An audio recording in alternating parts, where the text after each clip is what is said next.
All right. We have Heather McDonald. Where is Heather? I'm excited that Heather McDonald's here. In here? Is she here yet? Is she in there putting on her makeup, I hope, so we can turn this camera on and put it on her? Tough, funny, strong. Oh, there she is. Have a seat. You look gorgeous. Why don't you want to be on camera? Look at us. What, you're wearing the same jeans? I'm so glad that you guys are back on. I used to you. listen to you all the time when you were on in the afternoons. Thank you. Yes, me too. Yes, when I would drive all the way to Corona to pick up my stepdaughter. Oh, good Lord. Now she lives with us. From what, Woodland Hills? From Woodland Hills. Ooh, yuck. But She lived in Woodland Hills, or you live in Woodland Hills? We live in Woodland Hills. Still? Yes. So do I. Oh my God. We're practically neighbors. How have you guys never run into each other at the Target or the Ralph's? At the pavilions? Do you go to pavilions? I go to Trader Joe's, Target, Ralph's. Target. Yeah, okay. It's my Target. Oh my God. I mean, it's right down the street. I don't mean to brag, but Yeah, you are lucky. I'm pretty lucky. Heather McDonald, you know her for her many appearances on the E-Series Chelsea lately and After lately. You are an author as well. Look at you with your books. Thank you. It's my second book. I know. everybody. I just got handed this book. Thank you. So I haven't been able to read it, but it looks really thick. It's pretty fun. I've been really, it just came out on Tuesday and last Tuesday, and I've been really happy about how much everybody really loves it. And, you know, that's like the best thing when someone's like, oh, I read it from a flight from LA to New York. And I'm like, that's what I want. Like, it's a fun, easy read. It's funny stories. And obviously you're a good writer because you wrote your first book. They don't go, hey, you want to write another one if it's bad? They'd be like, yeah. Well, she's one of the writers on Chelsea. Of course. Right. It's I've been on a the successful show. Since the beginning, right? 2007 yeah, that show since started? the very beginning. We've been on for like 5.5 years now. So I know Josh Wolf and Ross Matthews. I love them. They're friends of so the show. Funny and so sweet and cute. They are. Everybody I work with is awesome, really.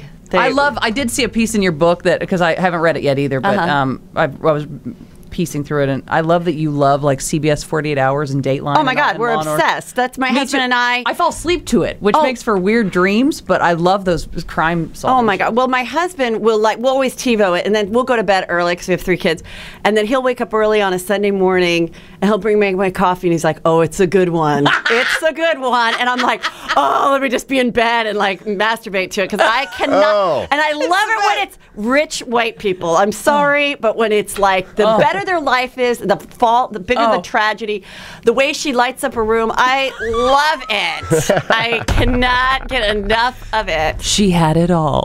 Oh my God, it's so good. Is this where those shows where it's like the wife ends up killing the husband or something like that, and the whole mystery behind solving that? Either one. Now, Either do he you ever kills her or start she kills him. to feel that like the other person's trying to kill you? Well, and no. You're watching it with your husband all the time. I tell my husband all the time that if he ever cheated, I would kill him, but I would get away with it. Now that I say it out in the air and write in the book, probably Heather, not. I feel like I would get away with it too. Because what I would do is I would act like, hey, let's get divorced. Everything would be great for like 3 years, and then when he least expects it is when I would kill him, and then people would go, no, they had the greatest divorce. Like, they were getting along best really friends. well. There's no way it was Heather. They were dropping the kids off. Like, it was fine. They were fine. Like, they had birthday parties. They were together. Exactly. It was totally fine. So that's exactly what I would do. That'd be your master plan, to hold a grudge for 3 years. Yeah, every once in a while, I just remind him. Yeah, these people on these shows that leave paper trails and, oh my God, we noticed they signed out here and used your credit. I'm like, no.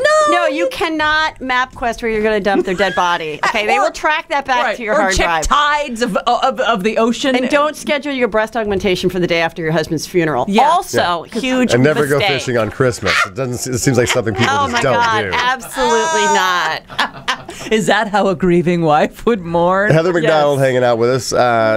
You mentioned your stepdaughter, and it's an interesting story. I mean, were you married and then he found out that he had a child, or how'd this happen? No, he went out with her mother, a woman, like about a weekend before we met, and then that was it. It was just like a really brief thing, and then like 9 months into us dating is when he realized. Is when she said I had a baby, and they did the test, and it's the baby. And so you could have got out then. I mean, obviously. He goes, you can leave. He's like, you can leave. I'm going to be part of this child's life. I'm going to, I've talked to an attorney. I'm going to pay. I'm going to, Right. And but you were already in love at that point. 9 months. You're already... I had everybody be like, run for the hills. You've got a lot going for you. I'm like, I'm actually not as happening as you thought. I'm like, he's actually like the best person I've ever dated.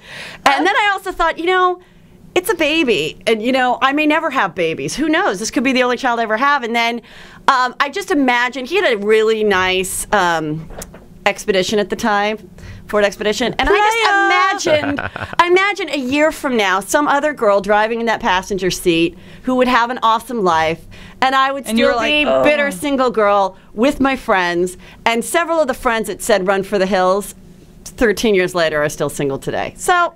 Not that it's okay to be single. Everyone can be happy to be single. But I always wanted to be married and have kids, and I have had a great life. He is a good husband. I had 2 more that came out of my vagina. So we have 3 total. Oh, yeah. And he's the perfect husband for me because I talk about him so much in my act. And in the book, too? Is he riddled through this book? He started to read through it. He goes, because he recently said, he went to a funeral, which is really sad, of a friend, and he saw all these people from high school, and he goes, God, I really am the luckiest guy in the world, because I'm so incredibly attractive and everything. And, and he goes, but after reading your book, I do deserve this life. He's like, he goes, you don't paint a great picture of me. I'm like, everything in there is true, Peter. I'm like, the best thing about you is that you don't care about everything I say about you, so don't start caring now. He's like the perfect partner. Yeah, because I'm like, don't start caring now. This is part of the fun. But I love it. It says, this book is dedicated to my husband, Peter, and my 3 children, Mackenzie, Drake, and Brandon. Thank you for understanding that by Mommy revealing a lot about herself and our family in this book, we can afford amusement parks, electronics, and 3D movie tickets. Yeah, so true. It's so true because I never thought about it until I was doing stand-up one day in Las Vegas, and this woman was interviewing me. She's like, what do your kids think? I'm like, well, they don't come to the club, And she's like, well, eventually they'll see it. I'm like, you're right. And I thought about the books, they can read, thank God. And so I was like, because they go to private school, no offense, Unified School District. But anyway, I thought about it, and I'm like, they can just put up with it and so then I started to tell them, like, yeah, this is the deal, thank God your mom's not a farmer. I don't make you pick corn or anything. 4 o'clock in the morning. My parents were residential realtors. I had to solicit listings from the 3rd grade on. I had to, be like, really, you're moving? Have you heard of my mom and dad? Because you're 9 going, well, this is an entertainer's kitchen. We would really pass out pumpkins. I had to deliver pumpkins to people's homes and fold up, I had to wash their bus benches on Ventura Boulevard. So I'm like, me telling some embarrassing stories about some stuff that you said and did, tweeting it out, quotes from you. Who cares? Like, get over yourself. Now enjoy your Xbox. Yeah, exactly. And they love doing that this show. Every single day and telling our own life stories. It's That's life. And the kids are like riding to school right now and listening to Dad tell stories about them, and they're like, oh my gosh. My daughter's 15. Yeah. So I have to deal with the daughter. So I'm talking about my life. daughter's 13. Oh, you're just and the scratching stepdaughter. the surface. And the stepdaughter too. The shrugging. I found out. It's like Helen Keller living in my house. Do you talk? Do you speak? The eye rolling, the shrugging, my God. The unhappiness. But she's coming a little more out of her shell. But like we took her to dinner, the husband and I, and I thought, she said she wanted to go and then doesn't speak throughout the entire meal. And I'm like, God, I was such a delight at 13. Why can't I just clone myself and raise myself as a daughter? Now looking back, were you a delight? Yeah, first of all, I was. Listen, I'm not the greatest mother or the wife, but I was a really good daughter. And I was lots of fun. She was always wearing her Century 21 jacket everywhere she went. She was a company girl. I was getting my mom listings. I liked to wear makeup. And I like to go to teas and fashion shows. I was a delight. Oh, you are a delight. You are. Thank you so much for stopping in and knowing who we are. I love you. Can you believe guys. we got this gig? Huh? I saw all the billboards everywhere, and I was like, oh my God, they're back. Craziness. Great. You. Your book, My Inappropriate Life. And you're going to do a signing, right? Yes, I'm going to be at Book Soup tonight at 7. People can meet you. Yeah, they can meet me. I do like stand-up in my book signings. All right. I do stand-up. I take pictures. I'll answer any questions. Read? Do you do one of those, like authors go and they have like I kind of think because I'm a comic, I prefer to spend the time like talking and answering questions and doing jokes, and the dramatic I'll take pictures. From the Try to Send Me to Rehab. It just seems kind of like I did it the first book, and I felt really awkward. And then I was like, why don't you just ask me questions about Chewy? I know that's what you really want to know. Let's just cut to the chase. What's his penis look like? That I know you can find on the internet, but what? You guys don't know that he had a previous past. No. He was in porn? How did I miss that? Yeah, it's not a secret, so I thought we've made reference to it. Well, I know what I'm doing during the commercials. Well, Google image. Okay. All right. Never mind. He's a delightful person. I'm sure, of It's course. almost as delightful as me. So you know the story about Tree, but did you look it up?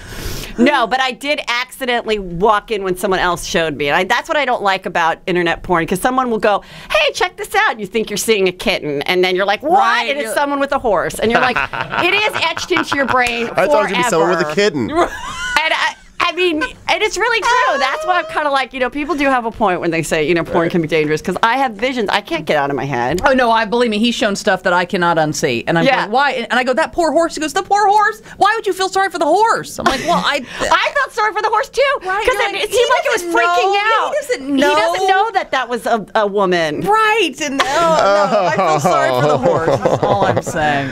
Heather McDonald, she's going to be at Book Soup tonight. That's located at 8818 West Sunset Boulevard. She's going to discuss and sign her new book, My Inappropriate Life. The door is always open for you anytime you want to come back. Thank you. Hang out with All us right. anytime. And on Woodland Hills, let's go have some sushi or something at Little Brothers. Oh, I know that place. You know that place. Everybody knows Little Brothers. I'll sushi. see you at Target. I'm always at Target. Yeah, don't wear a red shirt and tan pants. That happened to me once. And I thought they recognized me from Chelsea lately, and then they asked me where the Swiffers were. Because you could kind of make it your own. It's not a real outfit. It's like you could wear capris and a cap And you knew sleeve. where the Swiffers were, and you actually acted like you did work there. They're down they're aisle 7, just right there on It's the very left. embarrassing when you think you're more famous than you are. Heather McDonald. Go see her tonight at Book Soup at 7 p.m. We're going to come right back. We are Heidi and Frank. That was just a little sample of the Heidi and Frank Show on 95.5 KLOS. To get more samples like this and hear all the fun we have, you can do that at 955KLOS.com. Now, to get the show in its entirety on demand, and if you want to watch the show, we webcast it every day, all you have to do is go to HeidiandFrank.com and become a premium package member. Do it right now.